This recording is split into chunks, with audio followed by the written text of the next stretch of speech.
Barnaby Rudge by Charles Dickens. Chapter 79. Old John did not walk near the Golden Key, for between the Golden Key and the Black Lion there lay a wilderness of streets, as everybody knows who is acquainted with the relative bearings of Clerkenwell and Whitechapel, and he was by no means famous for pedestrian exercises. But the Golden Key lies in our way, though it was out of his. So to the Golden Key this chapter goes. The Golden Key itself, fair emblem of the locksmith's trade, had been pulled down by the rioters and roughly trampled underfoot. But now it was hoisted up again in all the glory of a new coat of paint, and shewed more bravely even than in days of yore. Indeed, the whole house front was spruce and trim, and so freshened up throughout, that if there yet remained at large any of the rioters who had been concerned in the attack upon it, the sight of the old, goodly, prosperous dwelling so revived must have been to them as gall and wormwood. The shutters of the shop were closed, however, and the window blinds above were all pulled down, and in place of its usual cheerful appearance, the house had a look of sadness and an air of mourning, which the neighbours, who in old days had often seen poor Barnaby go in and out, were at no loss to understand. The door stood partly open, but the locksmith's hammer was unheard. The cat sat moping on the ashy forge. All was deserted, dark, and silent. On the threshold of this door, Mr. Haredale and Edward Chester met. The younger man gave place, and both, passing in with a familiar air which seemed to denote that they were tarrying there, or were well accustomed to go to and fro unquestioned, shut it behind them. Entering the old back parlour, and ascending the flight of stairs, abrupt and steep, and quaintly fashioned as of old, they turned into the best room, the pride of Mrs. Varden's heart, and erst the scene of Meggs's household labours. "Varden brought the mother here last evening, he told me," said Mr. Haredale. "She is above stairs now, in the room over here," Edward rejoined. "Her grief, they say, is past all telling. I needn't add, for that you know beforehand, sir, that the care, humanity, and sympathy of these good people have no bounds." "I am sure of that. Heaven repay them for it, and for much more. Varden is out?" "He returned with your messenger, who arrived almost at the moment of his coming home himself. He was out the whole night, but that, of course, you know. He was with you the greater part of it?" "He was. Without him I should have lacked my right hand. He is an older man than I, but nothing can conquer him. The cheeriest, stoutest-hearted fellow in the world. He has a right to be. He has a right to be. A better creature never lived. He reaps what he has sown, no more." "It is not all men," said Edward, after a moment's hesitation, "who have the happiness to do that."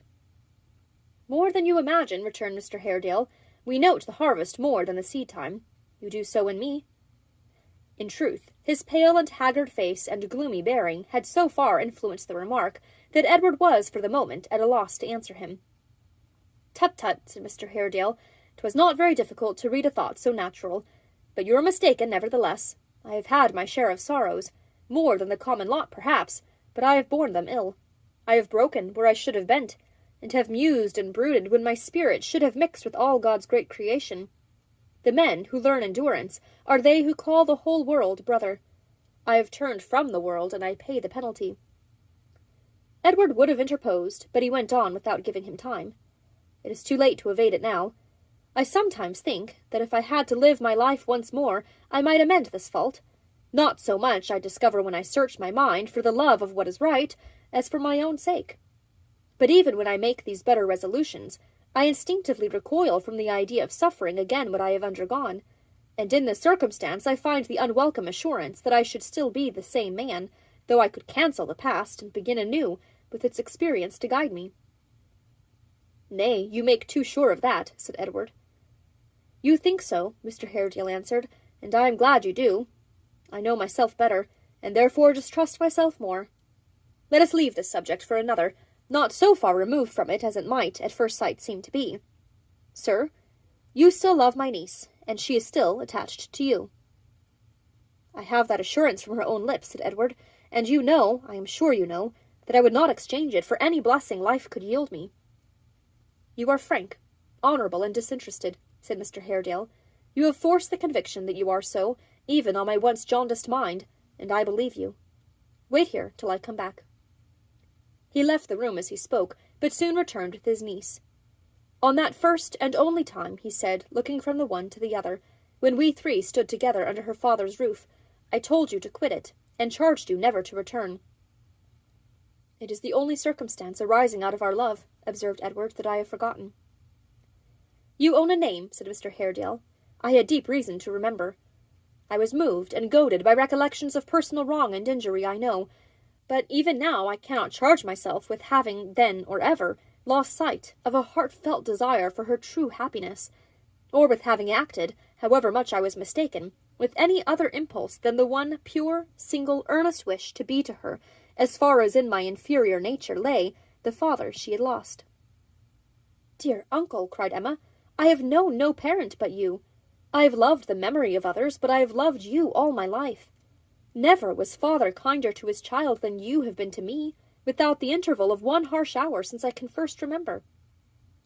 You speak too fondly, he answered, and yet I cannot wish you were less partial, for I have a pleasure in hearing those words, and shall have in calling them to mind when we are far asunder, which nothing else could give me. Bear with me for a moment longer, Edward, for she and I have been together many years, and although I believe that in resigning her to you I put the seal upon her future happiness, I find it needs an effort. He pressed her tenderly to his bosom, and after a minute's pause resumed. I have done you wrong, sir, and I ask your forgiveness, in no common phrase or show of sorrow, but with earnestness and sincerity. In the same spirit I acknowledge to you both that the time has been when I connived at treachery and falsehood, which if I did not perpetrate myself, I still permitted, to rend you two asunder. You judge yourself too harshly, said Edward. Let these things rest. They rise in judgment against me when I look back, and not now for the first time, he answered. I cannot part from you without your full forgiveness, for busy life and I have little left in common now, and I've regrets enough to carry into solitude, without addition to the stock. You bear a blessing from us both, said Emma. Never mingle thoughts of me who owe you so much love and duty, with anything but undying affection and gratitude for the past, and bright hopes for the future. The future, returned her uncle with a melancholy smile, is a bright word for you, and its image should be wreathed with cheerful hopes. Mine is of another kind, but it will be one of peace, and free, I trust, from care or passion. When you quit England, I shall leave it too. There are cloisters abroad, and now that the two great objects of my life are set at rest, I know no better home. You droop at that, forgetting that I am growing old, and that my course is nearly run. Well, we will speak of it again, not once or twice, but many times, and you shall give me cheerful counsel, Emma. And you will take it? Asked his niece. I'll listen to it, he answered with a kiss, and it will have its weight, be certain. What have I left to say? You have, of late, been much together. It is better and more fitting that the circumstances attendant on the past, which wrought your separation, and sowed between you suspicion and distrust, should not be entered on by me. Much, much better, whispered Emma. I avow my share in them, said Mr. Haredale, though I held it at the time in detestation. Let no man turn aside ever so slightly from the broad path of honour, on the plausible pretence that he is justified by the goodness of his end. All good ends can be worked out by good means. Those that cannot are bad, and may be counted so at once, and left alone. He looked from her to Edward, and said in a gentler tone, In goods and fortune you are now nearly equal. I have been her faithful steward, and to that remnant of a richer property which my brother left her, I desire to add, in token of my love, a poor pittance, scarcely worth the mention, for which I have no longer any need. I am glad you go abroad. Let our ill-fated house remain the ruin it is. When you return, after a few thriving years, you will command a better and a more fortunate one. We are friends? Edward took his extended hand and grasped it heartily. You are neither slow nor cold in your response, said Mr. Haredale, doing the like by him, and when I look upon you now and know you, I feel that I would choose you for her husband. Her father had a generous nature, and you would have pleased him well. I give her to you in his name, and with his blessing. If the world and I part in this act, we part on happier terms than we have lived for many a day. He placed her in his arms, and would have left the room, but that he was stopped in his passage to the door by a great noise at a distance, which made them start and pause. It was a loud shouting, mingled with boisterous acclamations that rent the very air. It drew nearer and nearer every moment, and approached so rapidly that even while they listened, it burst into a deafening confusion of sounds at the street corner. This must be stopped. Quieted, said Mr. Haredale hastily. We should have foreseen this and provided against it. I will go out to them at once. But before he could reach the door, and before Edward could catch up his hat and follow him, they were again arrested by a loud shriek from above stairs, and the locksmith's wife, bursting in, and fairly running into Mr. Haredale's arms, cried out, "She knows it all, dear sir, she knows it all. We broke it out to her by degrees, and she is quite prepared." Having made this communication, and furthermore thanked heaven with great fervour and heartiness, the good lady, according to the customs of matrons on all occasions of excitement, fainted away directly. They ran to the window, drew up the sash, and looked into the crowded street. Among a dense mob of persons, of whom not one was for an instant still, the locksmith's ruddy face and burly form could be descried, beating about as though he was struggling with a rough sea. Now he was carried back a score of yards, now onward nearly to the door, now back again, now forced against the opposite houses, now against those adjoining his own, now carried up a flight of steps and greeted by the outstretched hands of 100 men, while the whole tumultuous concourse stretched their throats and cheered with all their might. Though he was really in a fair way to be torn to pieces in the general enthusiasm, the locksmith, nothing discomposed, echoed their shouts till he was as hoarse as they, and in a glow of joy and right good humour, waved his hat until the daylight shone between its brim and crown. But in all the bandyings from hand to hand, and strivings to and fro, and sweepings here and there, which, saving that he looked more jolly and more radiant after every struggle, troubled his peace of mind no more than if he had been a straw upon the water's surface, he never once released his firm grasp of an arm, drawn tight through his. He sometimes turned to clap this friend upon the back, or whisper in his ear a word of staunch encouragement, or cheer him with a smile. But his great care was to shield him from the pressure and force a passage for him to the golden key. Passive and timid, scared, pale and wondering, and gazing at the throng as if he were newly risen from the dead, and felt himself a ghost among the living, Barnaby, not Barnaby in the spirit, but in flesh and blood, with pulses, sinews, nerves, and beating heart and strong affections, clung to his stout old friend and followed where he led. And thus, in course of time, they reached the door, held ready for their entrance by no unwilling hands. Then, slipping in and shutting out the crowd by main force, Gabriel stood between Mr. Haredale and Edward Chester, and Barnaby, rushing up the stairs, fell upon his knees beside his mother's bed. "Such is the blessed end, sir," cried the panting locksmith to Mr. Haredale, "of the best day's work we ever did. The rogues! It's been hard fighting to get away from 'em. I almost thought once or twice they'd have been too much for us with their kindness." They had striven all the previous day to rescue Barnaby from his impending fate. Failing in their attempts in the first quarter to which they addressed themselves, they renewed them in another. Failing there likewise, they began afresh at midnight, and made their way, not only to the judge and jury who had tried him, but to men of influence at court, to the young Prince of Wales, and even to the antechamber of the king himself. Successful at last in awakening an interest in his favour, and an inclination to inquire more dispassionately into his case, they had had an interview with the minister, in his bed, so late as 8 o'clock that morning. The result of a searching inquiry, in which they, who had known the poor fellow from his childhood, did other good service besides bringing it about, was that between 11 and 12 o'clock a free pardon to Barnaby Rudge was made out and signed, and entrusted to a horse soldier for instant conveyance to the place of execution. This courier reached the spot just as the cart appeared in sight, and Barnaby being carried back to jail, Mr. Haredale, assured that all was safe, had gone straight from Bloomsbury Square to the Golden Key, leaving to Gabriel the grateful task of bringing him home in triumph. "I needn't say," observed the locksmith, when he had shaken hands with all the males in the house, and hugged all the females 45 times at least, "that, except among ourselves, I didn't want to make a triumph of it. But directly we got into the street we were known, and this hubbub began.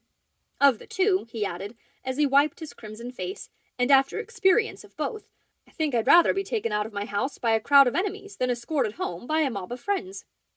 It was plain enough, however, that this was mere talk on Gabriel's part, and that the whole proceeding afforded him the keenest delight, for the people continuing to make a great noise without, and to cheer as if their voices were in the freshest order, and good for a fortnight, he sent upstairs for Grip, who had come home at his master's back, and had acknowledged the favours of the multitude by drawing blood from every finger that came within his reach, and with the bird upon his arm, presented himself at the first-floor window, and waved his hat again until it dangled by a shred between his finger and thumb.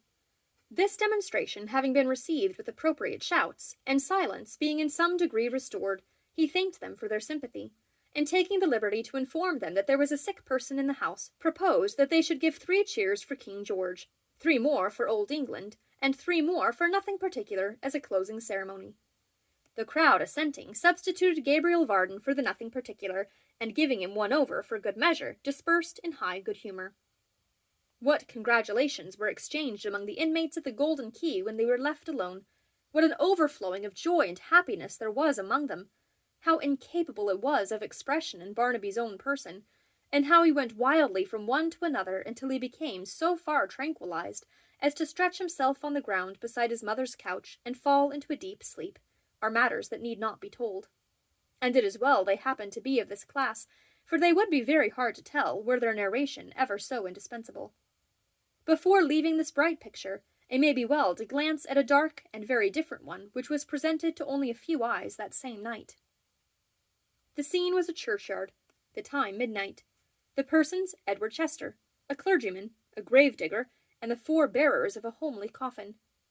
They stood about a grave which had been newly dug, and one of the bearers held up a dim lantern, the only light there, which shed its feeble ray upon the book of prayer. He placed it for a moment on the coffin, when he and his companions were about to lower it down. There was no inscription on the lid. The mould fell solemnly upon the last house of this nameless man, and the rattling dust left a dismal echo even in the accustomed ears of those who had borne it to its resting place. The grave was filled in to the top and trodden down. They all left the spot together. "You never saw him living?" asked the clergyman of Edward. "Often, years ago, not knowing him for my brother." "Never since?" "Never. Yesterday he steadily refused to see me. It was urged upon him many times at my desire." "Still he refused? That was hardened and unnatural." "Do you think so?" "I infer that you do not?" "You are right. We hear the world wonder every day at monsters of ingratitude. Did it never occur to you that it often looks for monsters of affection, as though they were things of course?" They had reached the gate by this time, and bidding each other good night, departed on their separate ways.